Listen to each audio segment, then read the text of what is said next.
ব্যক্তিগত গোপন ভিডিও ধারণ করে জিম্মি করা হচ্ছে রাজনৈতিক বিশ্লেষক জাহিদুর রহমানকে। সামাজিক মাধ্যমে বেশ আলোচিত হচ্ছে এমন গুঞ্জন। বিষয়টি নিয়ে এতদিন চুপ থাকলেও এবার মুখ খুললেন তিনি। রোববার নিজের ফেসবুক অ্যাকাউন্টে লেখেন, আমাকে কেউ কোনোভাবে ব্ল্যাকমেইল করে কিছু করাচ্ছে বা বলাচ্ছে, এমন দাবি মিথ্যা, যার মাধ্যমে আমার অ্যাক্টিভিজমকে প্রশ্নবিদ্ধ করার চেষ্টা হচ্ছে নানা মহল থেকে। ব্ল্যাকমেইল করা যাবে এমন কোনো দুর্বলতা আমার নেই। স্ট্যাটাসে তিনি আরও লিখেন, আমার স্ত্রী আনা নাসরিন সাম্প্রতিক সময়ে আমাকে জড়িয়ে যেসব কথা বলেছেন এবং সেটা নিয়ে অনেকেই যেসব স্পেকুলেশন বা জল্পনা কল্পনা করেছেন, সেসব নিয়ে আত্মপক্ষ সমর্থন করে সামাজিক মাধ্যমে কোনো বক্তব্য দেব না আমি।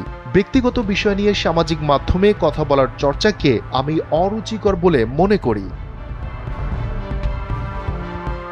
ওই স্ট্যাটাসের শেষ অংশে এই শিক্ষক ও রাজনীতি বিশ্লেষক জানান, গেল 17 সেপ্টেম্বর তিনি তার স্ত্রীকে ডিভোর্সের নোটিশ পাঠিয়েছেন, যা সাম্প্রতিক উদ্ভূত পরিস্থিতির কারণে নয়, দীর্ঘদিন থেকে এমন পরিস্থিতিতে ছিলেন তারা। আরও জানান, তার স্ত্রীর কোনো সাম্প্রতিক এবং ভবিষ্যৎ কর্মকাণ্ডের সঙ্গে তার কোনো রকমের সম্পৃক্ততা নেই।